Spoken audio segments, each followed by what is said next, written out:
Disclaimer, तो हम इस वीडियो के माध्यम से किसी भी सेक्सी गतिविधियों का समर्थन नहीं करते और अगर आप एक एडल्ट हो तो इस वीडियो को देखें, अन्यथा आपके हार्मोन्स की तीव्रता भी बढ़ सकती है, जिसे नियंत्रित करने के लिए आपको नजदीकी पोर्न साइट पर जाकर हिलाना भी पड़ सकता है। तो चलिए करते हैं एक्सप्लेन। तो आज हम बात करने वाले 1975 की सबसे कंट्रोवर्शियल मूवी सालों के बारे में, जिसे मोर देन 10 कंट्रीज में बैन किया हुआ है, जो कि एक डांटे द डिवाइन कॉमेडी पोएम पर आधारित है। तो इस मूवी को बेसिकली 4 भागों में डिवाइड किया गया है, परंतु मुझे भी नहीं पता ये क्यों किया गया है। तो उसे मारो गोली, हम तो अपनी स्टोरी पर आते हैं। तो स्टोरी स्टार्ट होती है इसके फर्स्ट पार्ट एंटी इन्फर्नो से, जहाँ पर हम 4 बहुत ही नीच बड़वों को बैठे हुए देखते हैं। और इनमें ये उपाधि क्यों दे रहा हूँ ये आपको आगे पता चलेगा। और ये चारों बड़वे अलग अलग पोस्ट पर विराजमान है, जहाँ पर एक प्रेसिडेंट, एक ड्यूक, एक बिशप और एक मैजिस्ट्रेट है। तो मैं आपको बताता चलूं कि 1944 में वर्ल्ड वॉर सेकंड के बाद इनको इटली पर हुकूमत मिली थी, जिसके बाद हमें दिखाया जाता है कि ये कैसे स्पिरिचुअल को निभाने के लिए एक दूसरे की कन्याओं से ब्याह कर लेते हैं। फिर हम इन चारों गांडुओं को एक बुक में साइन करते हुए देखते हैं, जिसके अनुसार ये इतने बुरे कांड करेंगे कि इनके बाप भी ऊपर से इनको गालियां बक रहे होंगे, क्योंकि इनका मानना था कि अगर ये ऐसा करेंगे तो ये डेविल के और करीब जा सकते हैं, और ये इनका मोटिव भी था। अरे मरुचूतिया, वो ऐसा भी कभी होता है क्या? जिसे निभाने के लिए ये अपने गार्ड्स की मदद से 4 जवान लोंडों को ढूंढते हैं। उसके बाद ये इन्हें अपनी सिक्योरिटी में रिक्रूट कर लेते हैं, और फिर ये 9 लड़कों को पकड़ के लाते हैं, और फिर उन्हें निवस्त्र होने के लिए बोलते हैं। और जब एक आदमी उनसे बचने के लिए भाग रहा होता है तो वो उसे मार देते हैं शूट करके, और बोलते हैं अबे कहाँ जा रहा है अबे गांडू। और फिर ये 9 लड़कियों को लाकर उन्हें भी नग्न कर देते हैं। फिर हम ईवा की माँ को उसे बचाते हुए ले जाके भागते हुए देखते हैं, जिसके बाद उन 4 बड़वों के सिक्योरिटी गार्ड भी इनका पीछा करने लगते हैं। और यहाँ पर ईवा की माँ समझ जाती है कि वो इनसे नहीं बचने पाले, और दोनों मरने की कोशिश करने लगते हैं, जहाँ पर उसकी माँ तो मर जाती है, लेकिन वो लोग ईवा के पकड़ के उसे बचा लेते हैं। और इस तरीके से अब उसके मेंशन में 8 लड़के और 9 लड़कियां बची हुई थी। तो इस तरीके से इस संस्कारी मूवी का पहला पार्ट खत्म हो जाता है। और चलिए अब सेकंड पार्ट की माँ की यहाँ करते हैं, यानी कि सर्कल ऑफ मैनिएक। और ये पार्ट भी दांते द डिवाइन पोएम पर आधारित है। इस पार्ट के शुरू होते ही हम उन चारों बड़वों को 4 नई प्रोस्टिट्यूट को उस मेंशन में लाते हुए देखते हैं, जहाँ पर ऑलरेडी वो 17 गुलाम पहले से ही मौजूद थे। और उन प्रोस्टिट्यूट को वो आदेश देते हैं कि वो सभी एक एक आकर उन 17 गुलामों के साथ उन चारों बड़वों को भी गंदी गंदी कहानियां सुनाए, ताकि इन कहानियों को सुनकर वो गुलाम आपस में मास्टरबेट करने लगे। और फिर हमें पता चलता है कि ये चारों बेटचोद खुद तो कानून नहीं मानते, और ये इन 17 गुलामों के लिए कानून बना रखे हैं, जिसके अकॉर्डिंग कोई भी गुलाम अपने जैसे लिंग या विपरीत लिंग के साथ गुलगुलू नहीं कर सकता। और इस दौरान इन सभी गुलामों को नेकेड ही रहना पड़ेगा, और ना ही ये भगवान का नाम ले सकते हैं, ना ही कुछ गलती कर सकते हैं। और फिर प्रोस्टिट्यूट अपने जीवन के सारे कस्टमरों के बारे में इनको बताने लगती है, जिससे गुलामों को भलाई घंटा फर्क ना पड़ा हो, लेकिन वो चारों बड़े उत्तेजना से भर जाते हैं, और किसी भी मेल या फीमेल गुलाम को समय समय पर खुराक देने के लिए कमरे में भी ले जाते हैं। और फिर इस प्रोस्टिट्यूट की कहानी से मोटिवेट होकर वो मजिस्ट्रेट एक लड़की को मास्टरबेशन करने के लिए बोलता है, और क्योंकि वो लड़की बहुत ही ज्यादा छोटी होती है तो उसे पता ही नहीं होता कि मास्टरबेशन होता क्या है, और मनी मन उसे डॉग बोलने लगती है। और इन सब से तंग आकर वो किसी तरीके से वहां से निकलकर भागने लगती है। फिर मजिस्ट्रेट के साथ साथ कुछ गार्ड्स भी उसका पीछा करने लगते हैं, और गार्ड्स आगे जाके उसे पकड़ भी लेते हैं। और अब वो उसके साथ क्या करेंगे ये हमें आगे पता चलेगा। फिर हम सभी को एक रूम में खाना खाते हुए देखते हैं। फिर एक गार्ड एक लड़की को नीचे पड़ी हुई रिंग उठाने के लिए बोलता है, और इसी बात का फायदा उठाकर वो अपना सामान उसकी तिजोरी में रख देता है। और इस प्रक्रिया को देखकर पता नहीं उस बड़े को क्या ही चुल मस्ती है कि वो अपने दोनों सेव ले जाकर उस आदमी को दे देता है, और बोलता है इसे भी काटो।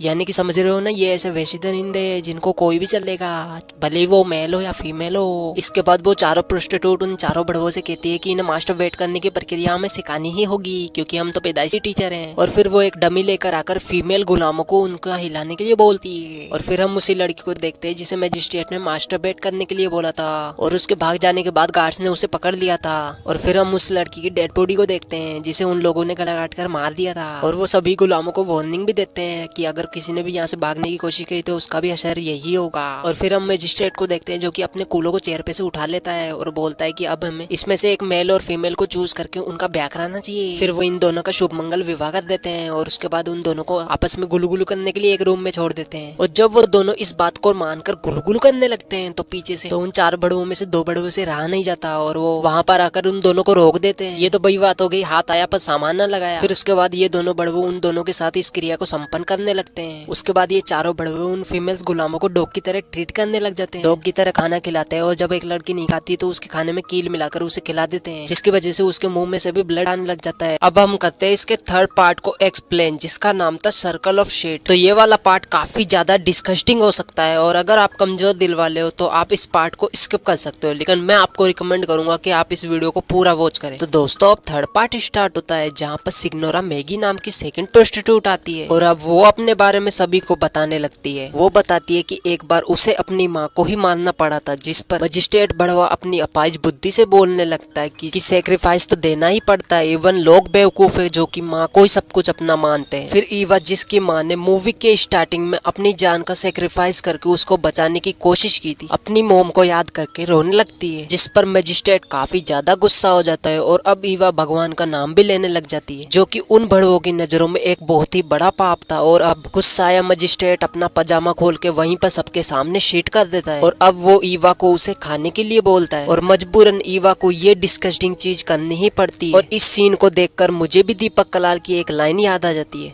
छोड़ो और फिर ये चारों बड़वे रोजाना ही गुलामों को यही चीज खाने को देने लगे और खुद भी खाने लगे। इवन नाश्ते में भी उन्हें यही सब दिया जाने लगा और जो इसे नहीं खाता उसका नाम एक रजिस्टर में लिखा जाता ताकि लास्ट में उसे सबसे दर्दनाक मौत दी जा सके। और यहाँ पर मैं आपको एक्सप्लेन नहीं कर सकता कि ये कितना ज्यादा डिस्कस्टिंग था, जहाँ पर इन चारों बड़वे के दिमाग में भेजा ही नहीं था। और इस तरीके से अब रोजाना ये यही परोसेंगे और इन्हीं को खाएंगे। और इस तरीके से अब ये सेकंड प्रोस्टिट्यूट की बात से इंस्पायर्ड होकर कभी किसी को पेलते या फिर कभी किसी से अपने ऊपर पीस करने के लिए बोलते। और एक रात ये चारों डिक्टेटर अपने सभी गुलामों की बैक देखने लगते, जहाँ पर इनका प्लान ये था कि जिसकी बैक सबसे ज्यादा अट्रैक्टिव हुई उसको ये मार देंगे। जहाँ पर इन्हें एक लड़की की बैक पसंद आ जाती है और ये जब उसको शूट करने के लिए गन चलाते हैं तो उसमें गोलियां ही नहीं होती, जिस पर डिक्टेटर उस गुलाम को बोलता है कि हम तुम्हें इससे भी भयानक मौत देने वाले हैं। इसके बाद वो चारों बड़वे चूतियापंती का प्रदर्शन करते हुए अपने गार्ड्स या फिर गुलामों से मैरिज कर लेते हैं। और फिर एक गुलाम एक डिक्टेटर को बताता है कि इस मेंशन में तुम्हारे रूल्स को तोड़ा जा रहा है, जिस पर वो डिक्टेटर जाके दो लड़कियों को साथ में सोते हुए देख लेता है। और इन बड़वों के रूल्स के अकॉर्डिंग कोई गुलाम साथ में नहीं सो सकते थे, जिस पर वो डिक्टेटर उन पे गन पॉइंट कर देता है, जिस पर वो लड़कियां उन्हें बताती है कि एक गुलाम और भी है जो कि एक नौकरानी के साथ सोता है। और वहां जाकर चारों डिक्टेटर उसे पकड़ लेते, फिर वो चारों शूट करके उस गुलाम को भी मार देते हैं और उस नौकरानी को भी। और अब वो चारों बड़े बचे हुए सभी गुलामों को एक शिट से भरे हुए टब में बिठा देते हैं। और यहीं पर ये थर्ड पार्ट भी खत्म हो जाता है। अब हम एक्सप्लेन करेंगे इसके फोर्थ पार्ट को, जो कि है सर्कल ऑफ ब्लड, जहाँ पर हम उन चारों डिक्टेटरों में से एक डिक्टेटर को चेयर पर बैठे हुए देखते हैं और वो अपनी दूरबीन से खिड़की के बाहर बाकी बचे हुए 3 डिक्टेटरों को गुलामों को टॉर्चर करते हुए देखता है। और इन डिक्टेटर्स ने जो 4 गार्ड अपॉइंट किए थे उनमें से 2 गार्ड हमेशा उस चेयर पर बैठे हुए डिक्टेटर को प्रोटेक्ट करने के लिए और बाकी 2 बचे गार्ड उन बाहर वाले तीनों डिक्टेटरों के साथ उन गुलामों को टॉर्चर करेंगे। फिर फर्स्ट डिक्टेटर की बारी खत्म हो जाने के बाद सेकंड डिक्टेटर उस चेयर पर आके बैठता है और बाकी 3 गुलामों को टॉर्चर करने लगते हैं, जहाँ पर वो डिक्टेटर्स मेल के पेनिस को काट देते हैं, फीमेल्स के ब्रेस्ट को काट देते हैं, किसी की आंख निकाल देते हैं और किसी की जबान काट देते हैं। ऐसा करते करते अब लास्ट डिक्टेटर आकर चेयर पर बैठता है और अब वो तीनों डिक्टेटर्स जो कि मैदान में थे एक एक करके सभी गुलामों को मार देते और अपना चूतिया पर भरा डांस करने लगते। और फिर हम 2 गार्ड्स जो कि मेंशन के अंदर थे उनको डांस करते हुए देखते हैं और हमारी स्टोरी यहीं पर एंड हो जाती है। आज की इस वीडियो